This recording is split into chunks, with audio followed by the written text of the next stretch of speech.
Hi everybody, 21st of August and another day in my daily diary of how I look after my wife with Parkinson's and dementia. Today's a good day. I managed to get Angie back at the day centre today. It was cut fine. I was chasing the salt team yesterday, spoke to the receptionist and he said, oh, she sent it over at 11:30 or something.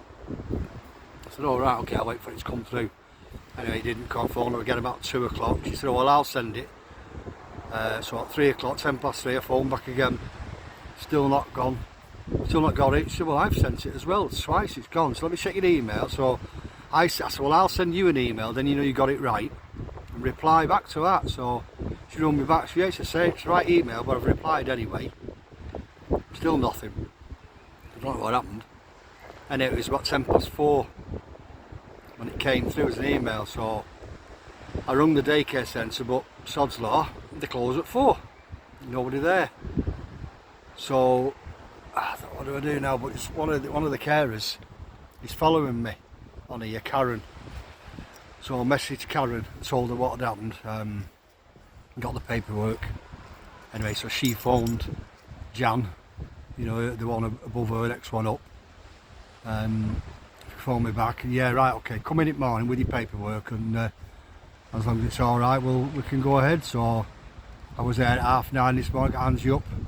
I was there at 9:30, added the paperwork in, fine with the paperwork, and off we go. So that was a massive relief, big relief. It just seems ages since I last had a bit of time off.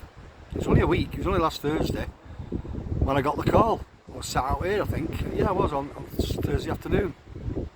I got the call, come and pick her up. So that's so I'm really pleased about that. It's like 2 steps forward and 1 step back. You know, everything's going okay. You know, you get your bed, you get this, everybody's working, and all of a sudden, bash, something like that happens. You know, so these things are sent to try us, as the saying goes. And trying they are at times, trying that they are. Yeah, so last night Angie was bad again with the sun downing. My sister texted last night and said, well, try playing some music.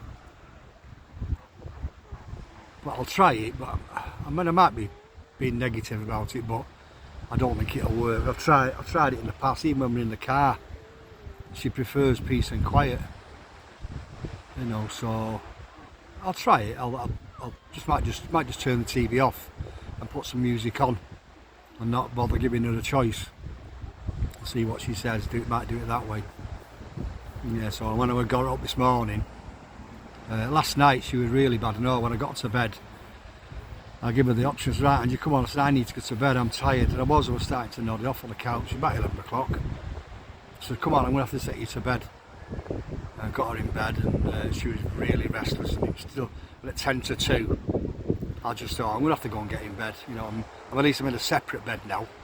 So it might be, you know, it might not be as bad, which wasn't, because I couldn't feel her mooching and rolling and, you know, kicking, but I could hear all the noises and the sheets were going, and so it wasn't as bad.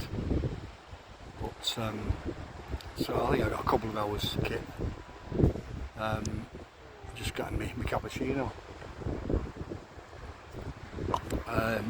They got her, well, I got up at 7 this morning, had my breakfast as I usually do, and then got Angie up at 8, give her the tablets at 8, and got her up, got her washed and dressed. Of course, I normally give her toast on the morning where she goes to the day centre, but that's on the list of don'ts now. So I just give her another banana, chopped it up in, it's just sort of small pieces, and fed them to her. She left about 3 bits, that were all. And then very tired. Got her to the day centre, dropped her off.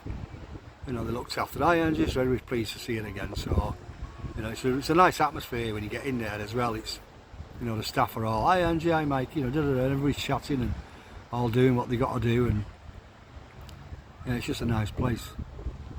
And then I shot off home and I got in a bath. Sent me along, big lounge in a red hot bath, and I mean red hot, trying to get in. And I was in the bath for about an hour and 15 minutes.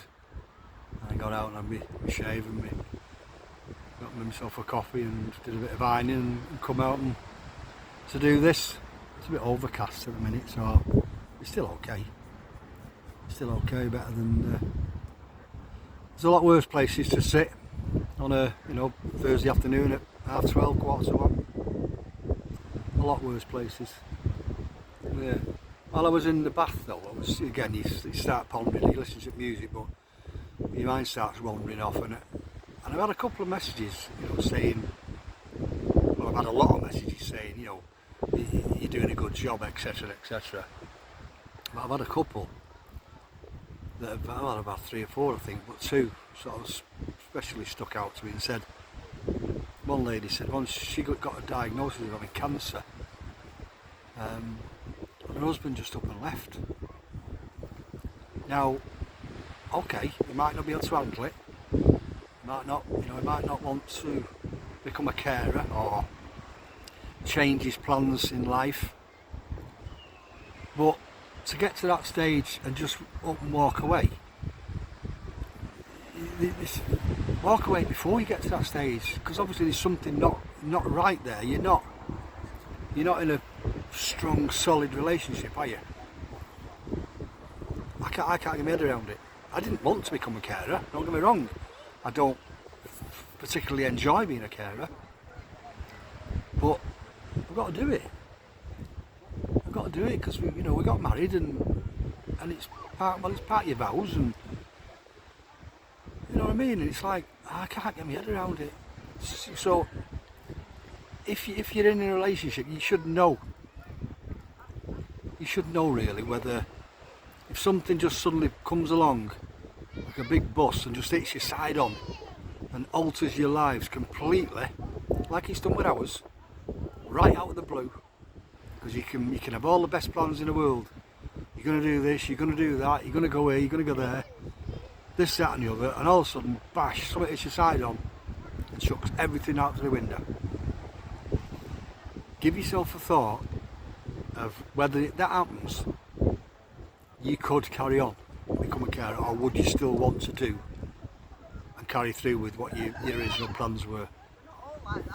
Because if you can't, then you need to get out of your marriage or your partnership now, whether it's your husband, your wife, your partner, whoever it is.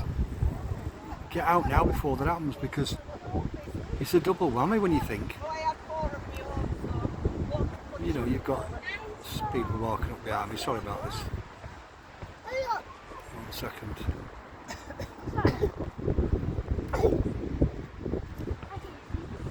Yeah, not only has these people have just got, the cancer diagnosis, with all that's going to go through the head, and all the worry and stress and change in their life, they've then got a partner then just up and walks.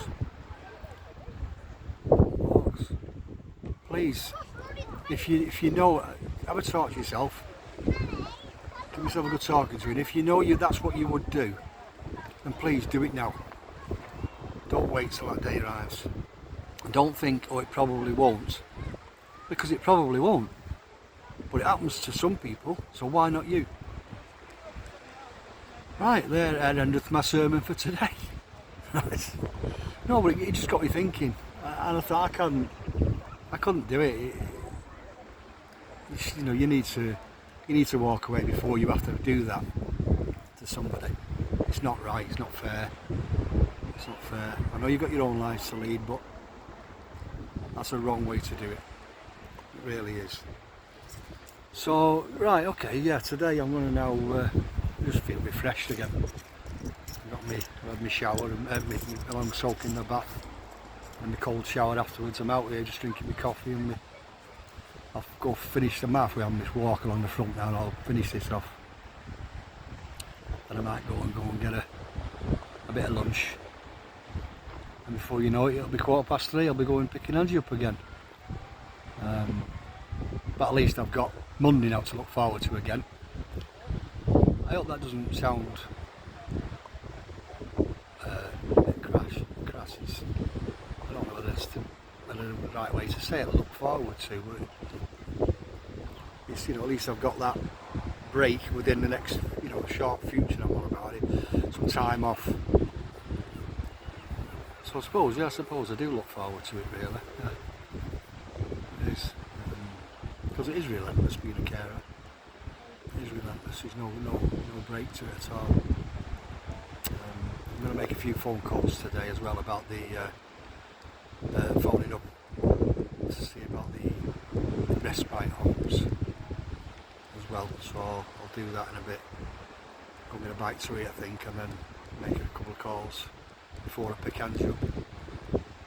Just inquire about them, you know, if they got vacancies and stuff, and then I'm not going to book appointments. I'll just go and turn up then on the door, maybe tomorrow with Angie, see if we can have a look round and get Angie to have a look as well. Because tomorrow I'm looking at that 3-bedroom bungalow tomorrow afternoon, 3:45. It's actually in this street where it's a little cul-de-sac. When I mentioned it to the cleaner yesterday, she said, "Oh, I do one of my cleaning jobs in that same avenue, that same cul-de-sac." And I mentioned it to the outreach worker who come yesterday afternoon. She said, "Oh no, well, it's not far from where I live, and my cousin lives there. There's only about 8 little bungalows in it. One of the old ladies has been there since it was built.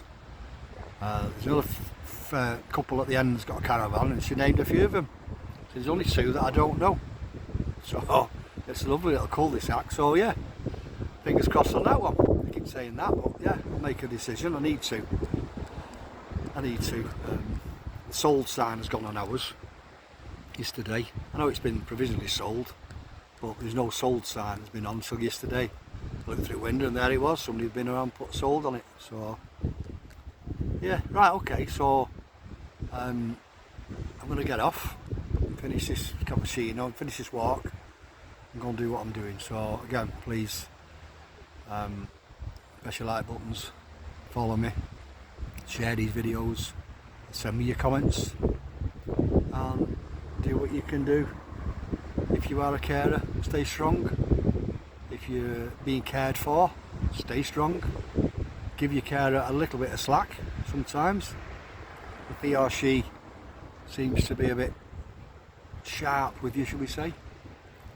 You know, they don't mean it. We don't mean it sometimes when we're a bit sharp with you. So yeah, okay, so I'll do another one tomorrow. And as usual, you take care now. Bye.